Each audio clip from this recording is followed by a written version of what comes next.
প্রায় সবগুলো সোশ্যাল মিডিয়াতে সংঘবদ্ধভাবে ছড়িয়ে দেওয়া হলো একটি পোস্ট। দাবি করা হয়েছে ভারতে এক বৃদ্ধ মুসলিমের দাড়ি টেনে নির্যাতন চলছে। ভিডিওটিকে ঘিরে যখন সাম্প্রদায়িক উস্কানির সংখ্যা দানা বাড়ছে তখন জানা গেল দাবিটি মিথ্যা। একইভাবে গুজব ছড়ানো হলো ভারতের একটি মহিলা মাদ্রাসায় নাকি হামলা চালিয়েছে হিন্দুত্ববাদীরা। মিথ্যা দাবির এই পোস্টটিকে নিয়েও শুরু হয় তীব্র সাইবার বুলিং। দিনের শেষ ভাগে গুজব ছড়ালো সার্জিস আলম নাকি বলেছেন জামাতের সঙ্গে জোটে যাওয়া ভুল ছিল। চলুন দর্শক, শুরুতেই কিছু ফ্যাক্ট চেক দেখে নিচ্ছি। সামাজিক যোগাযোগ মাধ্যমে একটি ভিডিও ছড়িয়ে দাবি করা হয় ভারতে উগ্রবাদী হিন্দুরা এক বৃদ্ধ মুসলিমকে দাড়ি টেনে নির্যাতন করছে। ভিডিওটিকে ঘিরে ব্যাপক উত্তেজনা শুরু হলে হাজার হাজার মানুষ প্রতিক্রিয়াও জানায়। তবে রিউমার স্ক্যানারের অনুসন্ধানে দেখা যায় ভিডিওটির সঙ্গে ভারত বা সাম্প্রদায়িক হামলার কোনো সম্পর্ক নেই। মূলত এটি 2024 সালের 25শে অক্টোবর সুদানের আল জাজিরাহ প্রদেশে আরএসএফ বাহিনীর এক সদস্যের হাতে এক বয়স্ক ব্যক্তিকে লাঞ্ছিত করার দৃশ্য। একইভাবে ভারতের একটি মহিলা মাদ্রাসায় হিন্দু উগ্রবাদীদের হামলার দৃশ্যের দাবিতে একটি ভিডিও ছড়িয়ে পড়লে শুরু হয় তীব্র সাম্প্রদায়িক উত্তেজনা। মুহূর্তেই কমেন্ট সেকশন জুড়ে দেখা যায় ব্যাপক সমালোচনা, কিন্তু অনুসন্ধানে দেখা যায় সম্পূর্ণ ভিন্ন চিত্র। ভিডিওটি সম্পূর্ণ মিথ্যা ও বিভ্রান্তিকর। ভিডিওটি ভারতের নয়, বরং 2024 সালে ইয়েমেনের রাজধানী সানায় অবস্থিত একটি বালিকা বিদ্যালয়ে হুতি বাহিনীর হামলার বাস্তব দৃশ্য। আবার ডক্টর আসিফ নজরুল নাকি বলেছে বাংলাদেশে অবস্থানরত 26 লক্ষ ভারতীয় ভোট দিতে পারলে পশ্চিমবঙ্গে মমতা ব্যানার্জি এভাবে হারতেন না। কিন্তু যাচাই করে দেখা যায় আসিফ নজরুলের নামে প্রচারিত এই মন্তব্যটি সম্পূর্ণ ভুয়া ও বানোয়াট। তিনি এমন কোনো মন্তব্য করেননি। একটি স্যাটায়ার ধর্মী ফেসবুক পেজের ব্যঙ্গাত্মক পোস্ট থেকে দাবিটি ছড়িয়ে পড়ে।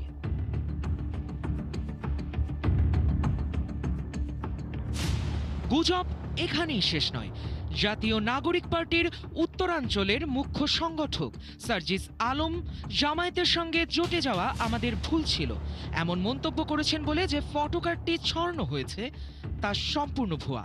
অনুসন্ধানে দেখা যায় দ্য ডেইলি ডেস্ক নামের একটি ফেসবুক পেজের ভিন্ন একটি ফটোকার্ড ডিজিটাল প্রযুক্তির সহায়তায় সম্পাদনা করে এই বানোয়াট ফটোকার্ডটি তৈরি করা হয়েছে। সার্জিস আলম এমন কোনো মন্তব্য করেননি। দর্শক, আজকের অপতথ্যগুলো যাচাই করতে গিয়ে দেখা গেল সামাজিক যোগাযোগ মাধ্যমে দেশীয় ও আন্তর্জাতিক উভয় ইস্যুতেই বিভ্রান্তি ছড়াতে ধারাবাহিকভাবে প্রচার করা হচ্ছে নানা গুজব। যথারীতি রাজনৈতিক অস্থিরতা তৈরি করতেই ছড়ানো হচ্ছে অধিকাংশ গুজব। নানান অভিনব কৌশলে ছড়ানো এসব গুজবের ফাঁদে না পড়তে সচেতন থাকার পরামর্শ বিশ্লেষকদের। সায়ক দাস, ৭১। দর্শক, আমরা প্রতিবেদনটি দেখে নিলাম। ইতিমধ্যে জানিয়েছি আমাদের সাথে যুক্ত আছেন প্রযুক্তি খাত বিশ্লেষক মোবারক হোসেন। যুক্ত হচ্ছে তার সাথে। মোবারক হোসেন, আপনাকে স্বাগত জানাচ্ছি আজকের আমাদের এই আয়োজনে। প্রতিবেদনটি দেখলেন, বেশ কিছু অপতথ্যগুলোকে নিয়ে আজকের যে প্রতিবেদন, মোটা দাগে যদি বলা যায় সোশ্যাল মিডিয়া জুড়েই আমরা দেখতে পাচ্ছি হিন্দু মুসলিম যে সাম্প্রদায়িক বিষয়, সেই বিষয়ে উস্কানিমূলক বেশ কিছু অপতথ্য কিন্তু গেল কয়েকদিন থেকেই আমরা প্রচুর পরিমাণ হতে দেখছি। এছাড়াও দেশ এবং সাইবার বুলিং সম্পৃক্ত এবং সবশেষে সার্জিস আলমকে জড়িয়েও নানা ধরনের অপতথ্য ছড়িয়েছে। আপনার কাছে আমি জানতে চাই, সাম্প্রতিক সময় যে ধরনের অপতথ্যগুলো ছড়াচ্ছে সেগুলো আমরা দেখছি পরিকল্পিতভাবে ছড়াচ্ছে এবং একাধারে একই সাথে আগের থেকে তারা অনেক সংঘবদ্ধভাবে এই ধরনের অপতথ্যগুলো ছড়ানো হচ্ছে পুরো সোশ্যাল মিডিয়া জুড়ে। প্রথমত বিষয়টি নিয়ে আপনার মতামত জানতে চাই এবং কতটুকু চ্যালেঞ্জিং মনে করেন এই ধরনের অপতথ্য থেকে সাধারণ মানুষকে সচেতন করা বা সাধারণ মানুষকে জানানো কোনটা সত্য কোনটা মিথ্যা। জি, এখানে যেটা হচ্ছে, দেখেন, আমাদের যে অপতথ্য অথবা সোশ্যাল মিডিয়া যে ব্যবহার করা, বাংলাদেশের প্রায় 73 মিলিয়ন অ্যাক্টিভ ইউজার আছে সোশ্যাল মিডিয়ার। তো এটার একটা অর্থাৎ বাংলাদেশের জনসংখ্যার প্রায় 40%ই হচ্ছে সোশ্যাল মিডিয়ার ইউজার। তো এখানে আসলে যে কোনো অপতথ্য ছড়ানোটা এটা খুবই স্বাভাবিক। এবং আমি আমেরিকার একটা তথ্য এখানে যেটা দেখা গেছে, ওখানে প্রায় 90% মানুষ এবং এর মধ্যে প্রায় 60% প্রাপ্তবয়স্ক মানুষ কোনো না কোনো এই অপতথ্যের অর্থাৎ এই ফেক নিউজ দ্বারা ওরা প্রভাবিত হয় অথবা এই নিউজের সংস্পর্শে তারা আসে। এবং আমাদের দেশে এর ব্যতিক্রম না। এবং আমাদের দেশে আসলে প্রযুক্তিগুলো নতুন আসছে এবং যেভাবে আমরা ব্যবহার করছি আর আরেকটা ইন্টারেস্টিং ব্যাপার হচ্ছে যে আমরা যদি ডিরেক্টলি অথবা ইনডিরেক্টলি বলি যে এই প্রযুক্তির মাধ্যমে যে সোশ্যাল মিডিয়া এ আসলে গুজবগুলিকে ছড়াতে দেয়। এর কারণটা হচ্ছে আপনি কিন্তু এখন দেখবেন আমাদের এই প্রযুক্তি যে প্ল্যাটফর্মগুলি সোশ্যাল মিডিয়া বলেন অথবা ইউটিউব বলেন, তো এই প্ল্যাটফর্মগুলো কিন্তু আসলে খুব ইন্টেলিজেন্ট হয়ে গেছে। তো ইন্টেলিজেন্ট হয়ে গেছে এরকম বলছি আমি যে ও যদি ওর বিরুদ্ধে আপনি কোনো কথা বলেন, এটা কিন্তু ও এখন ডিটেক্ট করতে পারে এবং আপনার এই ভিউ অথবা এটা কিন্তু ও ছড়াতে দেয় না। তাহলে আপনি যেই আমাদের দেশে যেই উস্কানিমূলক বলেন অথবা যে রাজনীতিবিদদের নিয়ে যে অপতথ্যগুলো ছড়াতে দেওয়া হয়, এটা আসলে এখন ইন্টেলিজেন্সের একটা পার্ট এবং আমি মনে করি যে ওরা আসলে ওর নিজের মার্কেটিংটা এটা দিয়ে করছে, যে যত বেশি তথ্য ছড়াচ্ছে পাশাপাশি ওর নিজের বেশি অপপ্রচার হচ্ছে, ওর মার্কেটিংটা হচ্ছে। আসলে আমরা যদি এই সমস্যাগুলি খুব গভীর থেকে সমাধান না করি তাহলে কিন্তু আসলে আমরা এখান থেকে বের হয়ে আসাটা দিনকে দিন আমাদের জন্য কঠিন হয়ে যাচ্ছে এবং এটা আরও বেশি সামনের দিকে আরও বেশি চ্যালেঞ্জিং হবে।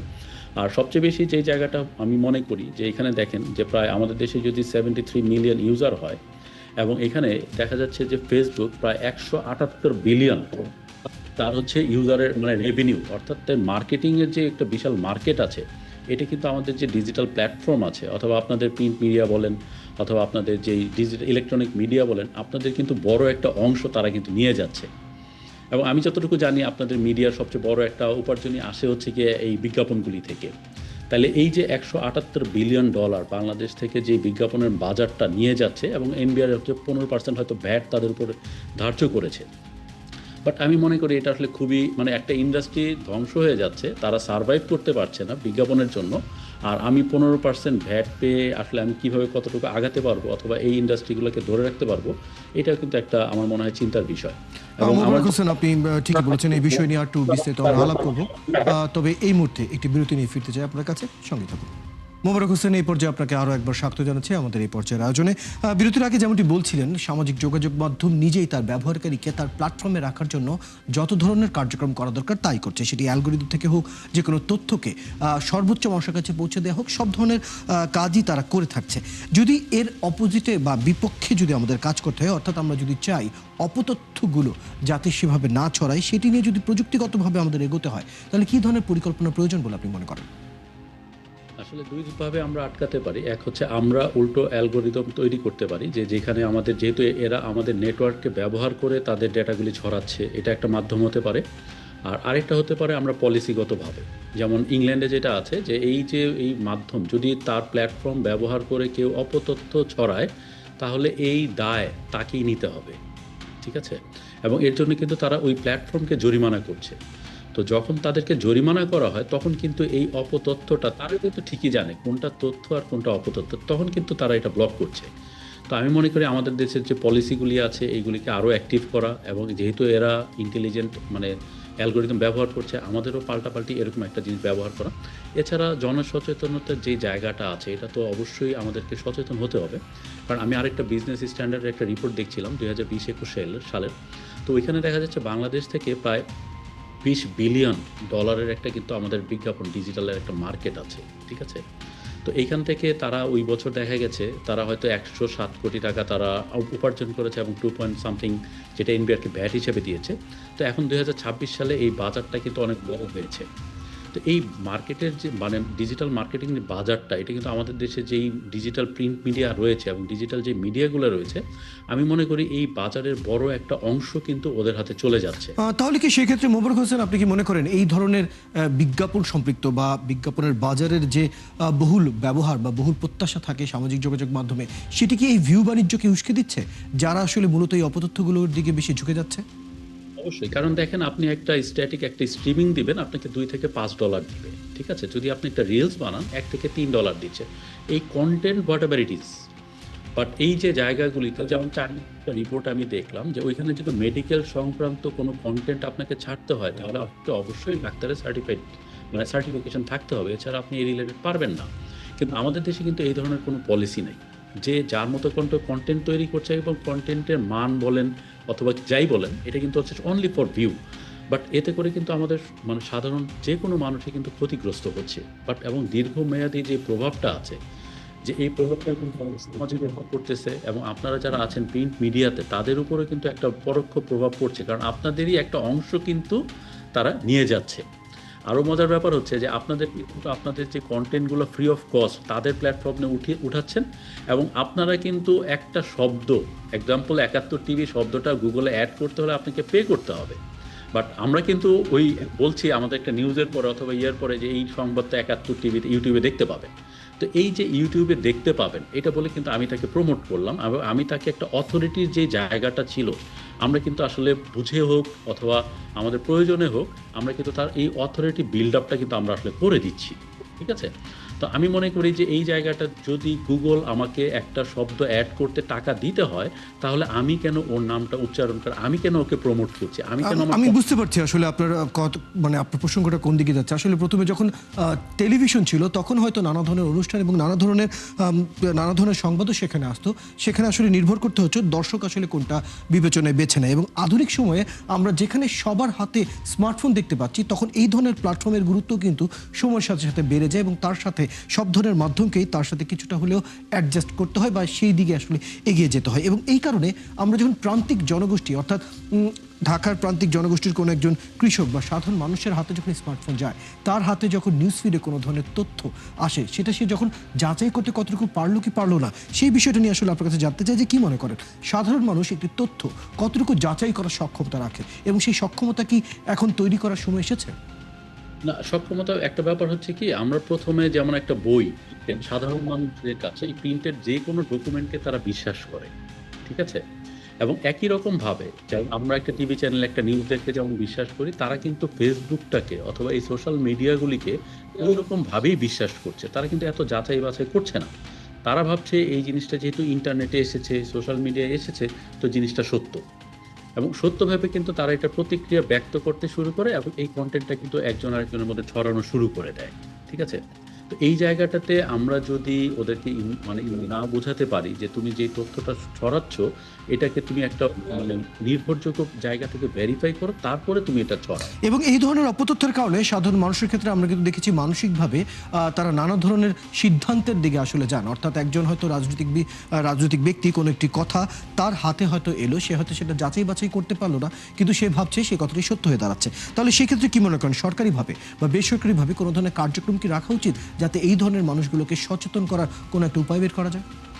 অবশ্যই, কেন আমরা দেখি যে অনেক জনসচেতনতামূলক অনেক ধরনের ক্যাম্পেইন কিন্তু আমাদের সরকার চালিয়েছে। ঠিক আছে, এবং এইটাকেও আমি মনে করি একটা মহামারী আকার কিন্তু এটা ধারণ করেছে, এবং আমাদের যে মানসিক যে মানে শান্তি অথবা মানসিক যে স্বাস্থ্য, এইটা যে আমরা কতটা অস্বাস্থ্যকর অবস্থায় চলে যাচ্ছি এবং আমরা যে কতটা অ্যাডিক্টেড হয়ে যাচ্ছি, এবং আপনারা জানেন এটা নিয়ে কিন্তু মামলা হয়েছে, এবং এই মামলায় কিন্তু আমার এই ফেসবুক ইউটিউব ওরা কিন্তু এটা হেরেছে। এর কারণ হচ্ছে এইখানে অ্যাডিক্টেড মিডিয়াতে অ্যাডিক্টিভ কন্টেন্ট ঢোকানো হচ্ছে। তাহলে সেই হিসেবে আমরা দেখতে পারি যে আসলে পরিকল্পনা করার আসলে সময় এখনই এসেছে। এখন কি করতে হবে, কি ধরনের অপতথ্যকে প্রযুক্তির সাহায্যে এবং অ্যালগোরিদমের মাধ্যমে কীভাবে এটাকে ঠেকানো যায়, এবং একই সাথে মানুষকে সচেতন করার ক্ষেত্রেও বেশ কিছু পদক্ষেপ বা প্রয়োজনীয় কার্যক্রম দরকার রয়েছে। ধন্যবাদ মোবারক হোসেন, বেশ কিছু বিষয়ে আসলে আপনার পরামর্শ পেলাম। ধন্যবাদ সময়টুকু দেওয়ার জন্য। দর্শক, এতক্ষণ আমাদের সাথে ছিলেন প্রযুক্তি খাত বিশ্লেষক মোবারক হোসেন। কথা বলছিলাম বেশ কিছু ফ্যাক্ট চেক নিয়ে। দর্শক, আপনারা আছেন ফ্যাক্ট চেক নিয়ে একাত্তরের নিয়মিত আয়োজন ফেক নিউজ স্ক্যানারে। প্রতিদিন আমরা রিউমার দূর করতে হাজির হব ঠিক একই সময়ে একইভাবে। আপনারাও আমাদের সাথে যুক্ত হতে পারেন। কোনো খবর যদি আপনাকে সংশয়ে ফেলে সেটির স্ক্রিনশট আমাদেরকে মেইল করতে পারেন fns.71tv@gmail.com অথবা ফেসবুকে যোগাযোগ করুন www.facebook.com/fake-news-scanner। আমরা সেই তথ্যের ফ্যাক্ট চেক করে আপনাদের জানাবো। চটকদার শিরোনাম দেখে ক্লিক করবেন না। বিশ্বাস আর প্রতিক্রিয়া জানানোর আগে ফ্যাক্ট চেক করুন আর থাকুন 71-এর সাথে।